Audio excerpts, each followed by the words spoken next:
واحد عنده مقاطع ومقالب في اليوتيوب ومجموعة متابعين من أطفال ومراهقين، وحب إنه يضحكهم ويونسهم، اتصل على أمه قال يا أمي أنا شاذ. بركة شيلونكم. ما بقول لك شيء بس لا تزعلي مني. ايش؟ يما أنا جاي. والله هذا اللي صار. حتى أمه تقول له يا ولدي أنت رجال، ونعم يقول لا أنا شاذ. انت رجال ما لا واحد ولا غير، انت رجال ولا فيك. يا يما حبيبتي يما أنا أحب واحد، يما قلبي معورني. طيب يا أخي ما تعرف أن أغلب متابعينك أطفال؟ والله أنكم تعرفون. ما تعرف حجم وخطورة هالكلام اللي أنت جالس تقوله؟ ولا أهم شيء عندكم عطني مشاهدات يا عمي وانتهينا. حتى واحد من أصحاب المقالب هذه صورته ما لقينا الفيديو حقه، حذفه من القناة، كان يقول يا أخي وش المشكلة يكونون متابعيننا أطفال؟ والله العظيم ما هي مشكلة يا حبيبي، المشكلة صدق يكون هذا محتواك. لو خيرك تحط راج أو ايوه تحط تنزل بسنابك فيديو وتقول أنا أكرهك يا متابعيني. والله احط روج مقابل حب لمتابعيني. كفو والله ذيب. هذه المشكلة يا بطل روج. يلا يلا يلا يلا اساسيه من الفلفل واني صايم كان يلا. انا اكلت الفلفل.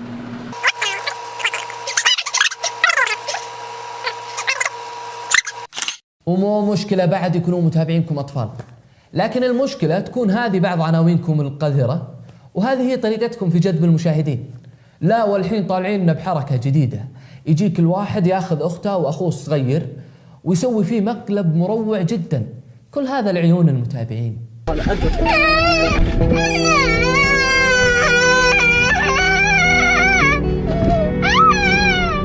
شفتوا كيف يا جمهور العزيز؟ الرجال شغال، الرجال جالس يضحي، يعني عنده استعداد أخته تلازمها حالة نفسية لين تموت، كل هذا عشان أنتم تستفيدون وتستمتعون وتضحكون على مقلبه.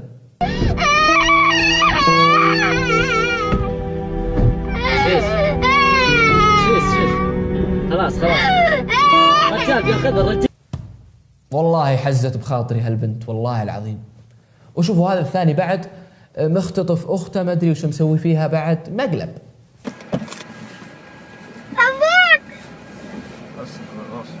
طبعا هالمقالب الماسخة كثرت لين طلعوا لنا هالعينة، خذ لك هالمقلب بس.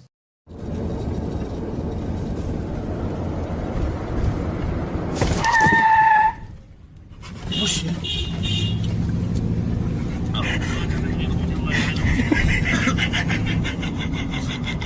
طبعا اللي تشوفونه هذا الذي قبل الطبلون، هذا مو بخويه، هذا أبوه مسوي مقلب في أبوه ومضحي عشان ينتشر المقطع ويشتهر ويصيرون الناس يصورون معه ويصير مصلح اجتماعي. وحتى ذا بعد طالع لنا مسوي مقلب في أبوه. شوفوا خلاني اخذ مخدرات وبعدين كذا، يعني انا اول ما جربتها يعني زي كذا روقت.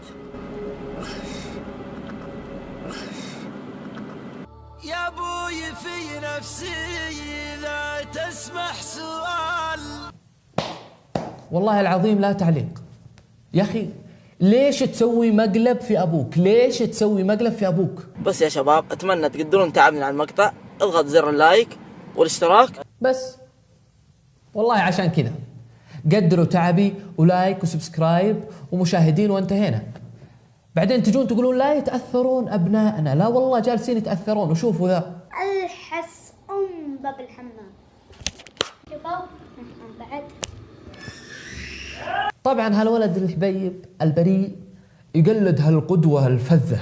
لان خاطري الحس ارض من قبل يعني أرض ومدري وشو، نزل المقطع وعيالنا يبدون يقلدون من الجهة الثانية. ترى والله العظيم طفشنا نقول إلى كل أم وأب ومعلم ومرشد طلابي مسؤول عن أبنائنا. لا يا حبيبي، كل اللي موجودين في المجتمع بالذات في مواقع التواصل الاجتماعي مسؤولين عن هالظاهرة السيئة، إما بمقاطعة بحملة أو بتدخل جهة رسمية، مثل ما شفنا المرور تدخلوا في بعض المقاطع. عموما كل اللي سويناه اليوم إننا عرضنا جزء بسيط جدا جدا جدا من الدمار اللي مسوينه في اليوتيوب. هالاشياء جدا تدمر المجتمع، بدون مبالغه تدمر المجتمع. هذا كل اللي عندنا عن موضوع المقالب. ارسله لأبوك، لأمك، لأخوك، لأخوياك، حطه بتويتر، خلنا ننهي هذه الظاهرة بأيدينا نحن.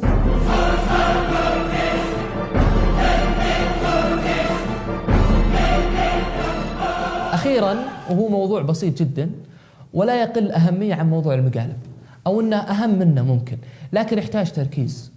بليز فوكس listen to me. هذا موضوع مهم بيفيدنا كلنا يا أخي. هاشتاج انتشر بتويتر يدعو الجميع أنهم ما ينشرون مقاطع داعش. يعني مو معقول أن داعش يسوون فيلم أو مقطع وإحنا اللي ننشره. يا عمي لا يؤتى هذا الوطن الجميل من قبلك. حتى لو كنت بترسله بجروب عشان تقول حسبي الله على لا تقول اكتمه عندك وامسحه ولا تنشره، والسلام عليكم.